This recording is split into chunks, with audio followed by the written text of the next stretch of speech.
For all of you joining us live and the number of you joining us on the replay, thank you for sharing your time with us on the My Wealth video series.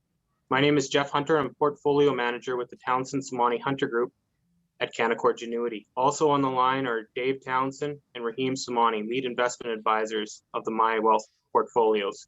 For more information about our team, our process, and our exclusive My Wealth Global portfolios, please check out mywealthmanager.ca. Today's call is with a professional investor that needs no further introduction, President and CEO of Forge First Asset Management and BNN Bloomberg market commentator, Mr. Andrew McCreath. Andrew, thank you very much for sharing your time with us today. It's a pleasure to be with you, Jeff, David, and Rahim. Love to talk markets. I mean, I find markets are fascinating because they're dynamic, they're always changing, and of course, they're always challenging. However, as a result of more than 30 years in the business, I also have come to realize that there's a lot of noise out there, and the big picture doesn't change that often. So while the team at Forge First, scrubs the data, listens to the data, talks about the data, we're a buy and hold type of investor shop because, again, things don't change that quickly. And that's going to be part of what I'm going to talk about today with you and your clients.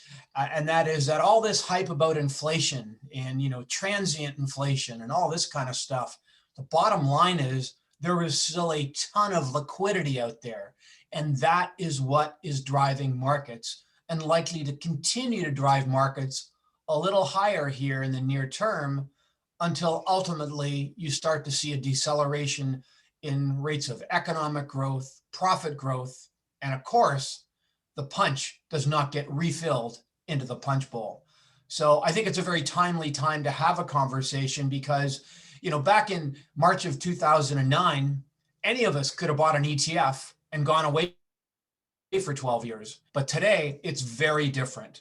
The utility of active management, active advice, that holistic look into a client's portfolio that I know you and your colleagues on the team do with clients, because I've talked to you about how you manage money. You've scrubbed me and you ask me the kind of questions that give me the knowledge that you guys know what you're talking about, and you understand that clients care most about preserving their capital and they want a competitive return.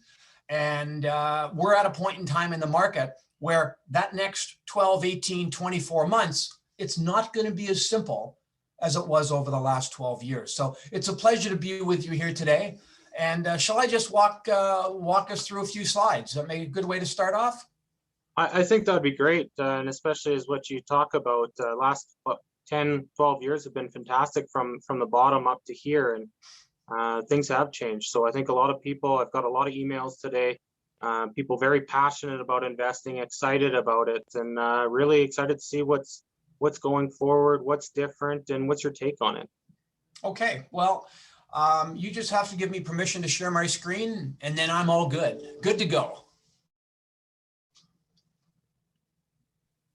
Pass it over here, and I'll make you the host here, and you should be able to go from there.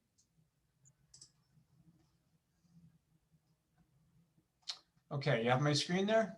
Yeah. Good. So that is the compliance slide. I know that you can read that in 5 seconds, so I'm going to move right on and talk a little bit about the big picture.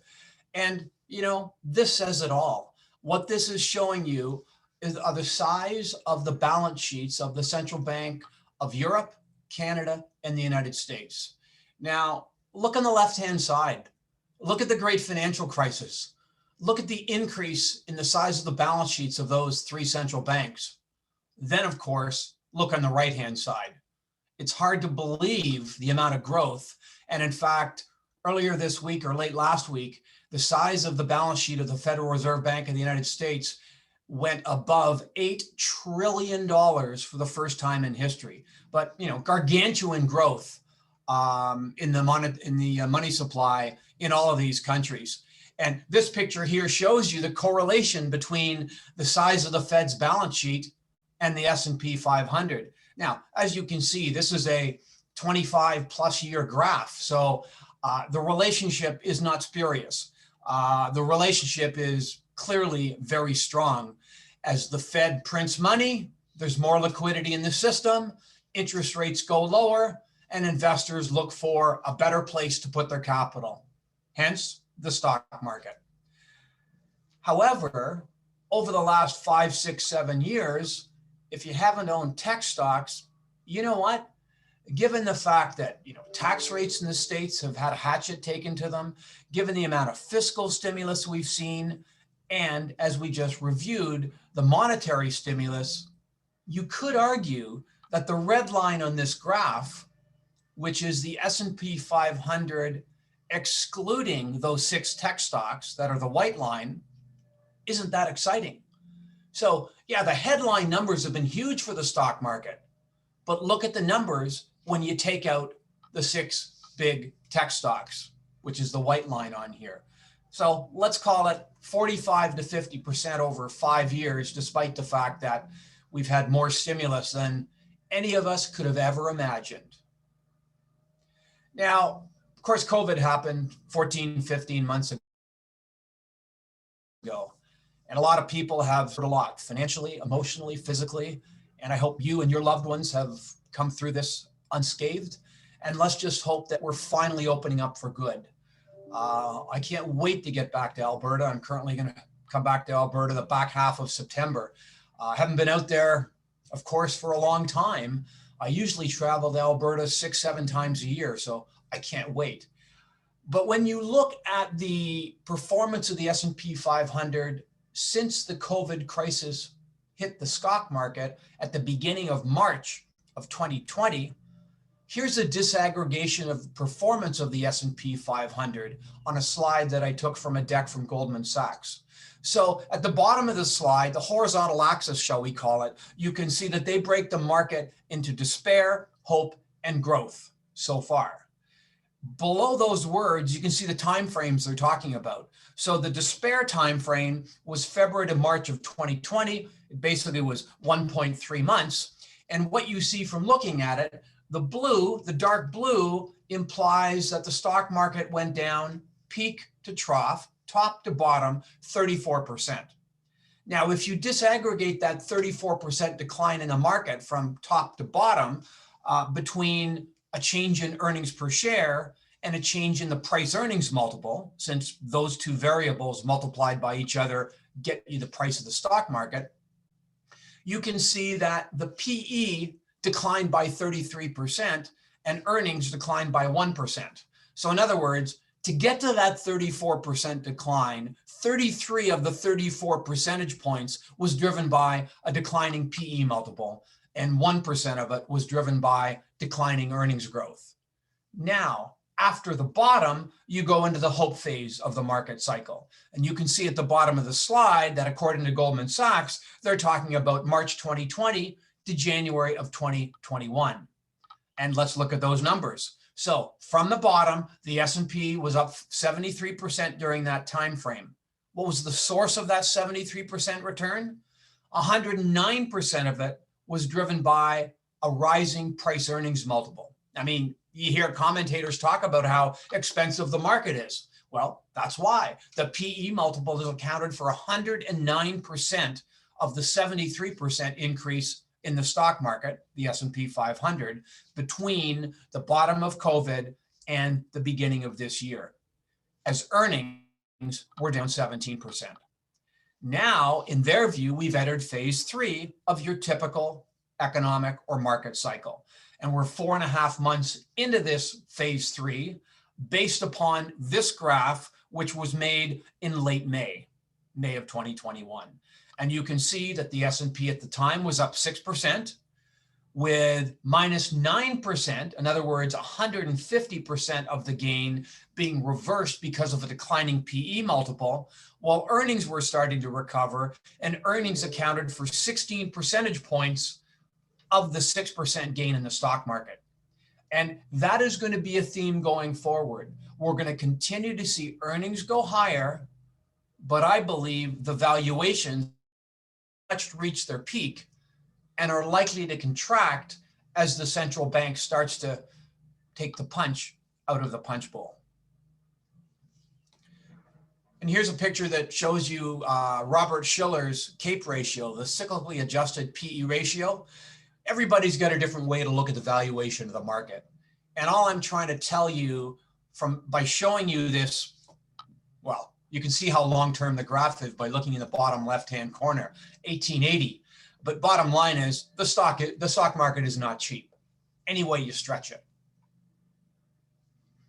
And what about interest rates? Well, if interest rates go down from here, it's hard to believe that's a good thing, right? Given all the stimulus. I mean, look at the debt to GDP ratios of countries now. Can they do it again if interest rates go down because the economy needs more help? Kind of tough to imagine, isn't it? Therefore, even though, you can see this is a pretty long-term graph, the line that I've drawn on this graph goes back to 1985. The 10-year US bond is probably going to have a tough time getting through 2%, but it's hard to see how it goes lower from here. So remember, don't fight the Fed works both ways. We've been enjoying the don't fight the Fed, interest rates going higher, lower, stocks going higher for years. But again, don't fight the Fed goes the other way too. So what do I think is going to happen in the market over the next several months? I think you got to separate it between the next couple of months and then the rest of the year. I post a monthly market commentary on my website, forgefirst.com, typically, the 7th or the 8th of a month to cover the previous month's performance of our funds and my views on the markets. You can sign up to receive it on the website, forgefirst.com. And in the commentary that I published at the beginning of January, talking about December 2020 performance and my outlook for markets for 2021, I suggested that markets are going to go higher into the springtime. All stocks will move higher, growth stocks, value and cyclical stocks. The one group of stocks that is likely to lag will be what I call the gap stocks, growth at any price. They're just getting stupid expensive at that time, let alone now. And they have lagged. But the reason that I thought that growth and value could both rise higher so that the S&P gets into, call it the low 4,000s, was that I didn't think interest rates were going to go high enough so as to hurt growth stocks or the market in general. 2, I thought that the Fed was going to continue to be all in. 3, I was not unique in the thought that there appeared to be a lot of fiscal stimulus coming. And last but not least, as the economy opens up and society opens up again, I presumed that the volatility index, the VIX, would grind lower. And you have systematic traders that manage hundreds of billions of dollars that allocate capital based on the volatility of markets.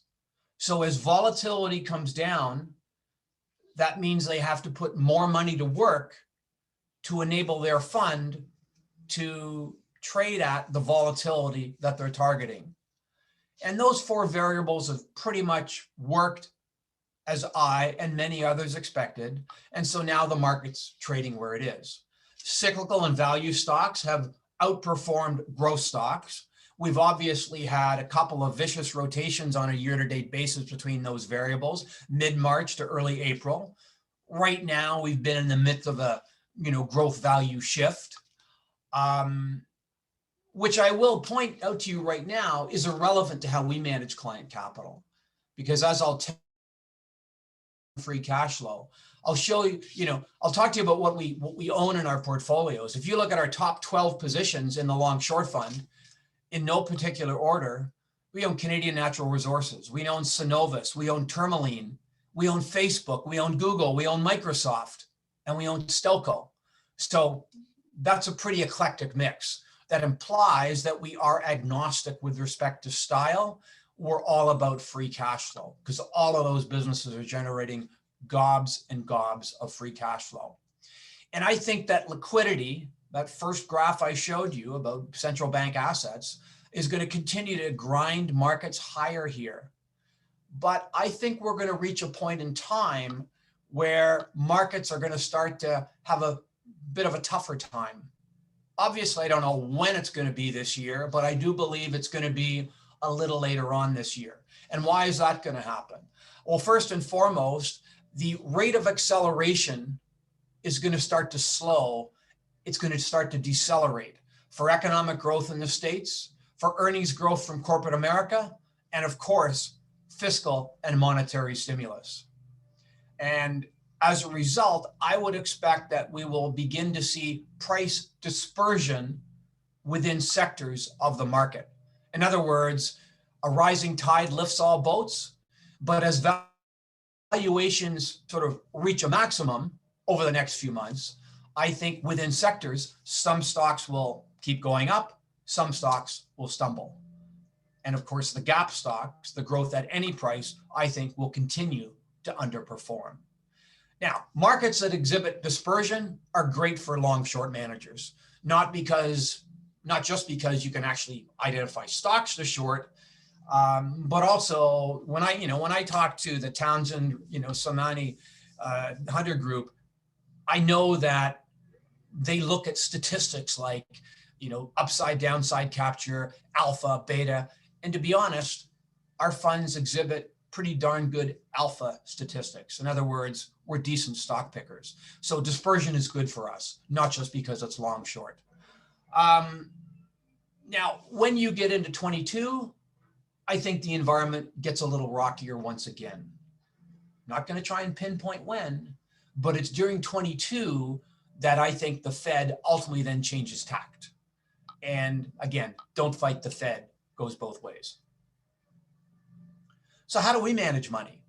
Well, I mentioned right off the bat that we're agnostic with respect to style.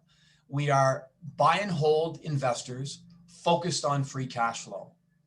Now, I have a few gray hairs. I've been in the business a long time. I've been managing money for more than 25 years. And consequently, I understand it's imperative that you make money day 1,000 the same way you made money on day one. And so when I put the recipe for how we manage client capital at Forge First, on day one, I made sure it was a recipe that we could still use day 1,000. So we were never a let's invest in Canada fund. And then as we grew, we had to invest in the States. We've invested throughout North America since day one. As I said, we're buy and hold investors. We're not active traders. We don't chase deals. We're not momentum traders. We don't chase momentum stocks. We tend to be value-oriented investors. We also do not run concentrated books. We will hold anywhere from 55 to 70 names in each of our two funds, longs plus shorts. We don't take big bets. A big position for us is a 2% or a 3% weight. Right now, my growth-oriented fund, the long-short alternative fund, which I will chat a little bit more about, it has two positions that have a 4% weight, the number 1 and number 2 position. That is CNQ and Tourmaline. But everything else is 3, 2, or 1. We don't take big bets, nor do we take big sector bets. So energy is our largest exposure right now in the long-short fund. We are 21% gross long energy stocks, and we're 8.5% gross short energy stocks. And we also own put options protecting our largest positions, such as CNQ, Tourmaline, and Cenovus.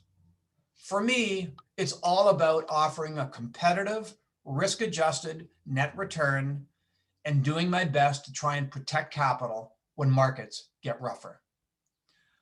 We also don't invest in private companies. Never did, never will. And we limit our small cap exposure to no more than 10% of the portfolio. And we define a small cap company as being a company that has a market capitalization of less than $1 billion. So we have a very liquid book. We also always have a diversified short book. I know from chatting with the guys on the team, they know that for the past 6 years, we have had a gross short exposure of between 30 and 50% all times. In addition to that, we also use a listed options book further protecting portfolios, specifically targeted on puts on positions like Microsoft, Google, Visa, Tourmaline, C&Q, and index puts and index put spreads. And that is our recipe for managing client capital. So what are liquid alternatives? So back in the day, Forge First, almost 9 years ago, with a few $1 million of partner capital, to buy the fund, you had to sign a lot of forms. It was considered a high-risk product, and you had to be an investor. Now, I always thought that was kind of silly because I think my funds are of lower risk than a long-only mutual fund or a long-only stock portfolio. Why? Because I don't own privates, I limit my small caps, I always have a short book, and I use listed options. And the statistics bear that out. My funds have a 78% upside capture and a negative downside capture. And I'll show you that in a couple of minutes. But bottom line is that's the way the regulator deemed the fund needed to be sold. Well, in late 2018, they did everybody a favor. They allowed guys like me that run books like I have just described to convert their fund into what are called alternative mutual funds or liquid alternatives. And as a result, an investor has another tool in their toolbox to generate a competitive return, but also have a little insurance in their portfolio. Because back in the day, if you thought markets were getting rougher, you'd move to cash, you'd move to government bonds, but pretty tough to want to do that today, don't you think? So this shows you on the left-hand side the metrics of a mutual fund, a liquid alt in the middle, and then a hedge fund on the right-hand side. So you can see that I can short, the bottom line, I can short up to 50% of the net asset value or the NAV of the fund. And as I said, we always have a gross short exposure of, call it 30 to 50% during the last 6 years. And it's sold by a prospectus now. It's daily liquidity, and it's rated as having medium risk, which is much more friendly to clients and advisors and just easier to be able to use.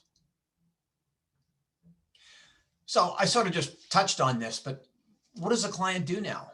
Now, if you're a raging bull and you think the market's going up another 20, 25%, that's fine.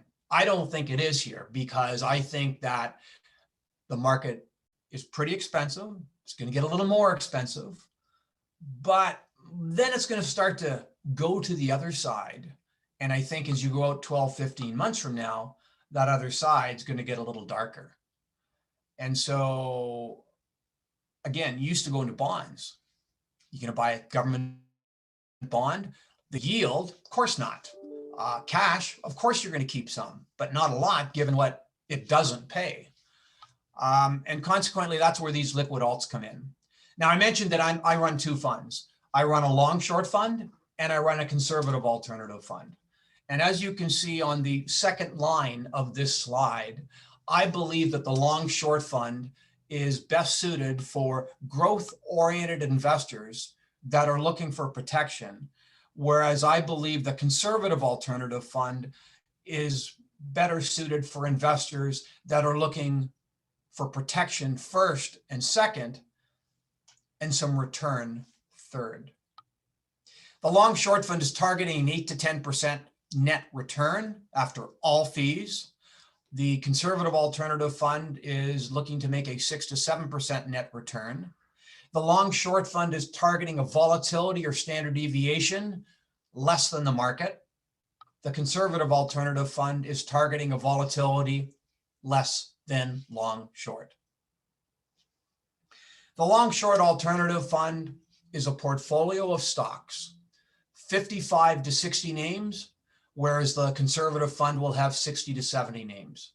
So the 55 to 60 names in the long short alternative fund, that's longs plus shorts, are diversified by sector, financials, technology, industrials, consumer, resources, etc. You've seen the limits that we manage the fund to, like no privates, limiting your small caps, et cetera, et cetera. But it's a broadly diversified long-short equity fund. In addition to that, it has a book of listed options, probably 30 line items, all listed options. We trade with our prime broker, which is Bank of Montreal. Bank of Montreal is our prime broker and the custodian of all of our client assets. When one looks at the performance of the long-short fund, you can see the numbers have been perfectly decent. And then at the bottom, I think that's very relevant information. The bottom is showing you some risk metrics for our limited partnerships. And you can see the annualized volatility. Look at the drawdown. Look at the upside capture and the downside capture. Notice that the downside capture is -6%. What does that mean? That means that during the 8.5 to 9 years that I've been in business, on average, if the market is down 1% or 100 basis points in a month, this fund has been up 6 basis points in a month. Meanwhile, the upside capture of 78% means that if the market's up 100 basis points, the fund has been, on average, up 78 basis points. The tortoise beats the hare. Remember, the best way to make money is not to lose money.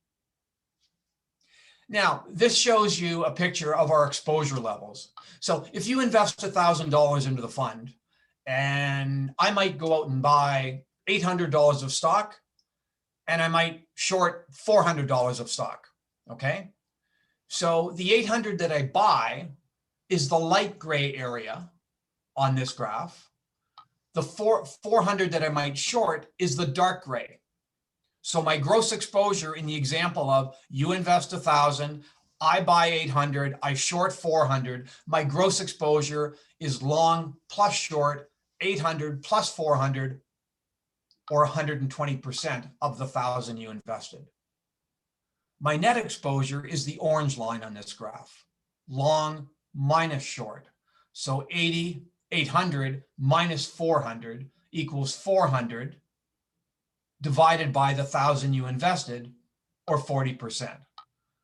So, Rahim emails me and say, hey, what's your gross and net right now? And I'd say, well, it's 120 by 40.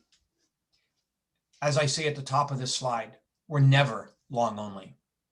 So just a quick comment on that. Investing through Forge First in an RSP or a TFSA, what additional flexibility do you have operating in your fund within an RSP and a TFSA that you wouldn't have otherwise if you did it directly? You mean through an LP, or if the investor decided to go short themselves? Which yeah, the investor decided to go short themselves. Oh, well, I mean, obviously, in a registered account, it's tax sheltered, because clearly, when we short stocks, it's considered business income. But in a registered account, it's not taxable. Same thing with options, and we have clearly a lot of tools in our tool book to try and deliver on our two goals of a competitive net return and to protect capital on the downside. But if it's done in a registered account, then clearly any taxes are deferred, and that's a good thing, because taxes are only going up everywhere, unfortunately, especially here in Canada. This graph here shows you, it speaks to downside protection. So the orange bars that you see are the long short fund. The blue bars are my conservative alternative fund.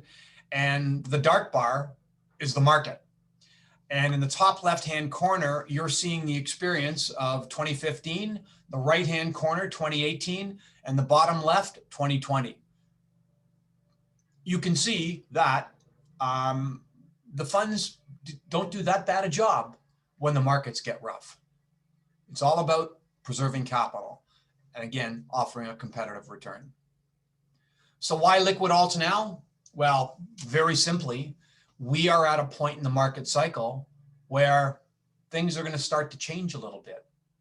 We've had unprecedented stimulus from all angles, lower tax rates, not necessarily in Canada, certainly in the United States, monetary stimulus, fiscal stimulus, and that's going to start to change. Not going to change overnight, but it's better to sell 6 months early than a day late. And so consequently, I believe that our funds can make a contribution to your portfolio, meeting the needs that you have for you and your family, given that we've had a good run here, and it's not always going to be as good as it has been. You can see the returns are perfectly fine, and I preserve capital when markets get rougher. So I'd love the opportunity to answer any questions, but first and foremost, since I'm chatting with folks in Alberta, YYC, I just wanted to walk you through a few pictures on oil markets. Of course, we saw a huge draw today in the States, including a $1.7 million barrel draw on the SPR in the States, the Strategic Petroleum Reserve. And we saw inventories at Cushing get back to March 20 levels, which is arguably quite supportive of the backwardation in the markets that we're seeing on this graph here. This is a 5-year graph, and it is subtracting the 12th month from the spot month price. And this graph was done yesterday. And you can see that the backwardation has reached, call it $7.50 a share. That implies there's a big shortage of oil at this point in time. Here's what the forward strips like for WTI looked yesterday. Really something to see the 21 strip above 70 bucks, isn't it? Wow, it's great to see. Even 23 is above 60 now. So these oil companies, which have restructured big time, are just printing cash at this juncture. But it's not just oil. Look at the strips on NYMEX gas. I decided to use NYMEX versus AECO just because I know that a lot of companies like Tourmaline, 20% of their production gets sold into California, which they're making a fortune on at this point in time because of the drought. But look at gas prices. I mean, even 23 is a good strip price for NYMEX gas. So what about the stocks? Now, let's face it, there's not one-to-one correlation between the price of oil and the movement in the stocks, but naturally there's a pretty decent linkage. And what's kind of interesting here is in looking at this, call it a 6-year graph, you can clearly form the view that the oil stocks are lagging the oil quote. And I am of that view. Now, when you look at the price of a stock, you can do a discounted cash flow analysis and then put a terminal multiple on that end value. Because of ESG, because there probably will be a point in time where electric vehicles rule the world. It's not going to come as soon as some people like to think, say like a Kathy Woods or an Elon Musk or whoever else, dare I say a Justin Trudeau. But I think we're seeing a change in how energy stocks are valued. And I think that folks are going to pay the same multiple for the cash flow, but I think you're going to see a declining multiple on the terminal value. And that's why the price to cash flow multiples of the stocks today are not as robust as one might think they would be. So if stocks used to trade at 7 times cash flow, in your analysis, I'd encourage you to use 5 or 5.5 times. That's what we do. But having said that, we do see further upside in the price of oil and in the energy stocks in general. Now, if you went back several commentaries ago, towards the beginning of this year, I put on pen to paper that we expected WTI to get north of 70 bucks. I do think it moves a little higher here. I think there's a decent chance that there's a bit of a hiccup over the next couple of weeks. Remember, there is another OPEC meeting. We're going to get more noise from Russia about why don't we increase production a little bit more. They're currently scheduled to increase production another 500,000 barrels a day, but there could be some noise. There could be some action that causes them to increase that. And so consequently, I think be prepared that there could be a little volatility near term. But with a backwardated curve like that, and not material participation by speculators in the oil quote, we do think oil moves higher from here. And consequently, we still hold our positions in the names that I've mentioned. It's funny, I went out, I had my second night of socializing last night in a year, right? And I went out to have drinks and dinner with the portfolio manager of our Longshort fund. And we, of course, talked about the markets and the portfolios. And we talked about MEG Energy out of curiosity, because we own MEG Energy. MEG Energy has $7 billion of operating losses, $7 billion. And we own some puts against our MEG position also. But it'll be interesting to see. We're of the view that there will be more consolidation in the energy patch in Western Canada. And in contrast to the way it used to work, it's the acquirers that are seeing their stocks go up much more so than the companies being acquired. Who the heck knows? I'd be amazed that somebody doesn't buy MEG at some point in time. I mean, it should be Cenovus. There's talk about Cenovus perhaps making some major asset sales to pay down debt and then be in a position to bid on MEG. But you sort of would think that somebody else might want to move too, because in addition to being largely unhedged in the second half of this year, MEG was pretty hedged during the first half, but they're pretty unhedged in the second half. They do have that operating losses, and all of the potential acquirers are either becoming taxable this year or will be next year. So we'll see what happens.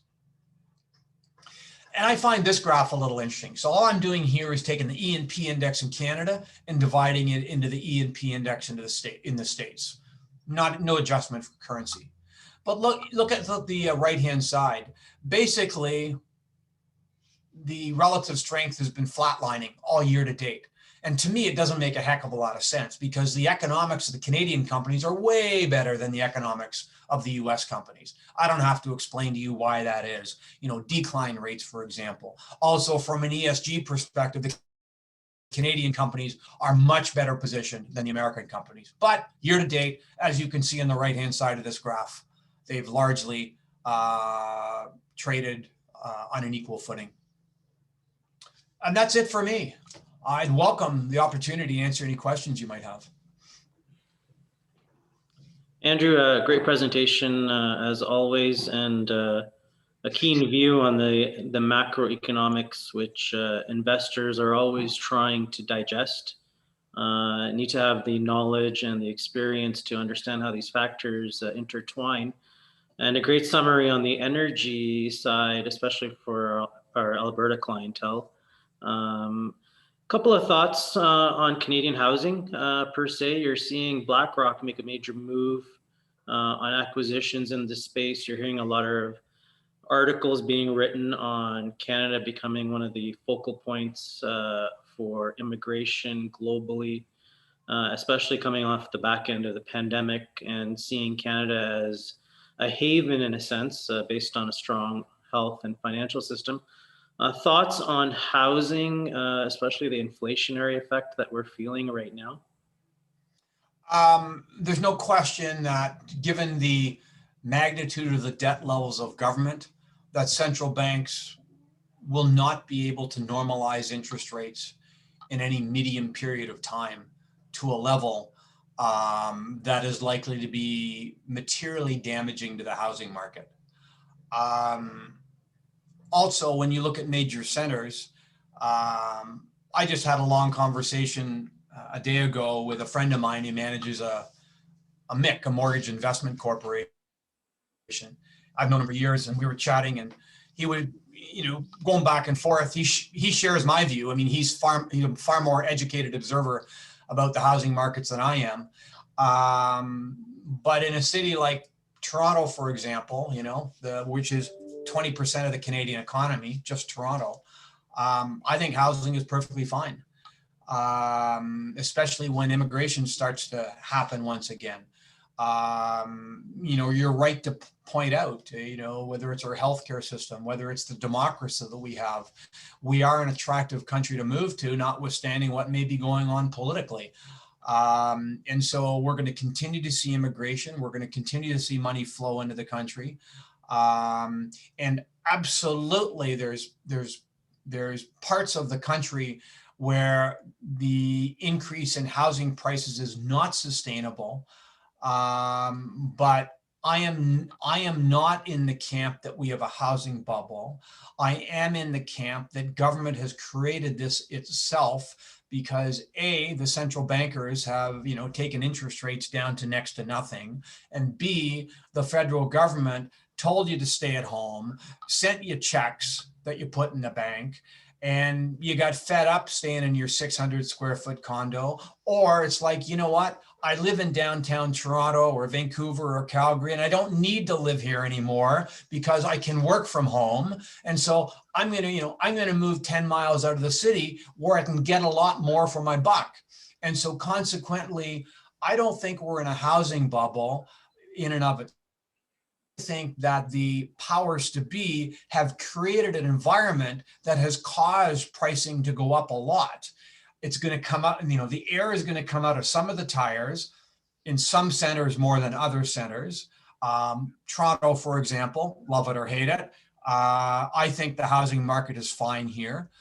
Obviously, in Calgary, for example, the condo market, frankly, hasn't recovered yet. Housing has gotten a little bit better. You're certainly seeing a lot more transaction activity going on. But my simple answer to your question, Rahim, is we do not have a housing bubble that is about to blow up. And interest rates are not going to go up high enough in a near enough time frame for it to need to be worrisome for an existing homeowner. If I was not a homeowner, would I want to strap on a mortgage with a loan to value ratio of 70%, 75%, and be locked in for 5 years? Not necessarily, no, because I don't know what's going to happen 2.5 or 3 years from now. We're going to have a recession again at some point. That's beyond my investment horizon. So I'm not worried about that. I'm not worried about not having a hard view on it at this point in time. Likewise, we're going to have to pay off all this debt at some point in time, and taxes won't be the way to do it. But the housing market itself, I don't think there's a big problem at this juncture. Great. Appreciate the perspective. And just on a note where inflation is becoming it's almost like the headline word of the day, and everybody now has moved to transient inflation. Statistics and experience would suggest that any level of inflation, even if it corrects back to the mean of average inflation of 2% or whatever number, what areas of inflation do you think will stick? Because normally over time, we look at wage growth, we look at a number of certain factors that help drive growth and help build probably the Fed and the Bank of Canada's view. Now, if we are in a transient sector of inflation right now, what areas do you think, if you throw it at the wall, will stick per se? We're only going to know whether or not inflation is transient or going to migrate to the more nasty demand pull type of inflation early next year. After Labor Day, the second working person in the house is going to be able to go back to work because the kids are now at school. The incremental stimulus checks that the American government is sending out are now beginning to expire and will be totally expired by this fall. And consequently, the person sitting on the couch is more likely to get up and work. And same thing as we go forward, the savings rate, which remains inordinately high in Canada and the States, will gradually get wound down and people will be incentivized to go back to work. And as a result of that, plus the internetization of the economy, I'm in the camp that inflation is not going to become a big problem. Let's tackle each of those separately. So the internetization of the economy, I just think with the Amazons of this world, that a lot of companies are not going to be able to pass through all of the input price increases that they're facing, be it labor, be it commodities. On a dollar for dollar basis, which of course means their percentage margins would go down, even if they could pass it through on a dollar to dollar basis. But I don't think they're going to be able to. When it comes to the labor side, which we're not going to know about, I would say, until early next year, only if the consumer actually shows themselves to be fearful that inflation is going to be a problem, and then they go and demand a pay raise because their expectations have changed, is there the potential for inflation to really become the problem that we would all rightly fear? Because if we got demand pull inflation, you would see price, which would be driven by rising wages, because rising wages means more people have more money in their pocket, so they can pay a higher price to buy something or just buy more stuff with the same amount of supply, which tends to push prices higher. And that would, of course, guarantee that the Fed's behind the curve. And if the Fed's behind the curve, look out, financial markets will have a big problem, stocks and bonds. And then ultimately real estate will have some problems. I've read stories about people, taking home equity loans. This is US data, home equity loans to buy Bitcoin and stuff like that. That's where the excesses are in our marketplace, speculative activity. But we're not going to know until early next year whether or not inflation is going to become problematic. My gut is that there'll be enough of an increase in the participation rate in the US labor force from those people that go back to work because the incremental stimulus check expires, their bank savings have been drawn down, or the kids are back at school and the second person go back to work, that the participation rate will increase enough that we do not get that nasty type of inflation, demand pull inflation, which would cause the Fed to be behind the curve. And frankly, markets could then implode.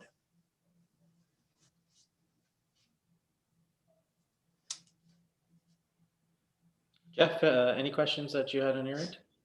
Just touching on base metals and materials X energy, both base and precious metals. Just a couple comments from out west. So I think gold has seen its best days. I've been saying that on TV for probably 2-3 months now. I admitted probably 3-4 months ago that I'm starting to get a little confused about gold, just because there was, positives and negatives and a lot of choppy activity. But over the past 2-3 months, I've been of the view that you could see gold rally, but that it probably wouldn't get back to its old highs. And I would stay in that camp now. And the reason that I would be of that view is because when one looks, if you believe my pitch on inflation, then when the Fed starts to tighten monetary policy, or indicate that even that they're going to start to tighten monetary policy, rates are likely to climb a little higher, and it's going to be in the real rates going higher as opposed to the break-evens going higher. And rising real rates are not good for gold. So there's nothing wrong with owning gold in a portfolio right now, but I think that its best days are over, and some of the gold stocks are going to continue to print cash. We own Endeavor Mining in our funds, EDV, but I think the best days are over. When it comes to some of the bulks and basics, this correction in copper is pretty interesting. I do believe that you will see copper go higher again here. For traders, I could see how you could sell some out of the money puts on your favorite copper stock, such that if it got whacked again, maybe you own it, but you don't mind owning it at that point in time. The problem is that most of these companies do business in jurisdictions that are not that friendly to business. We don't get involved in the exploration copper stocks and this really small copper companies. We've owned Freeport-McMoRan for a year now. We've owned call options. We roll call options on First Quantum because then we know our downside risk is just the premium that we paid. But when you look at what's going on politically, South America is clearly shifting. The politics of South America are shifting, and they're shifting in a fashion that are not necessarily good for the mining down there.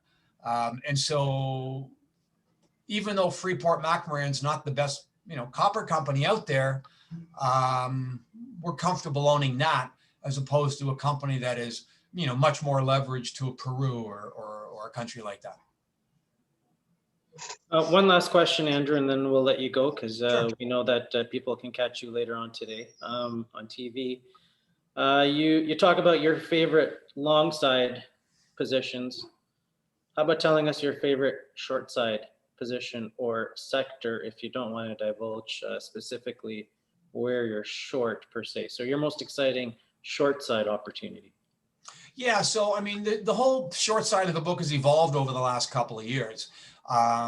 It used to be where we would have 50 to 60% of our short book in single stocks, 40 to 50% of our short book in conventional ETFs. We don't get involved in leveraged ETFs or reverse ETFs. But then we noticed that during 2019, as markets were just, rising tide lifts all boats, we migrated some of the exposure to single stock shorts into ETFs for protection. And then during the latter half of 2020, we noticed how there were started to be some extreme moves on the ETF sides, and we started to use more put options. We don't get involved in heavily shorted stocks. So, when GameStop blew up at the end of January, I took a lot of inbound inquiries from clients, and I said, don't worry, we don't short crowded short positions. So we're not involved in a GameStop, and we never will be. We also use a 20% stop loss limit. We also buy call options to protect short positions. So at this point in time, we have tactically shorted a couple of the high flying stocks in the States, be it Tesla, be it ARK Innovation Funds, actually as a hedge to what we own on the tech side, and partially because we think they're overvalued. We're also short U.S. refining stocks because we think that with such a backwardated curve and decent gasoline inventories, we think that the refining stocks represent a short opportunity within the energy space, given that we're long producers that we have very strong feelings about. The housing space in the States, we shorted the housing space in the States probably about 5-6 weeks ago. Reasons that you can probably figure out yourself, interest rate environment, housing prices just going through the moon, which gradually was going to show itself into declining prints with respect to, housing sales, et cetera, et cetera. And those would be a few areas that we're involved with on the short side at this juncture. I think that as dispersion increases in the back half of the year, as I discussed earlier, and into next year, I think there is going to be an opportunity for us to reallocate our short book, our hedge book, much more to single stock positions than it has generally been of late.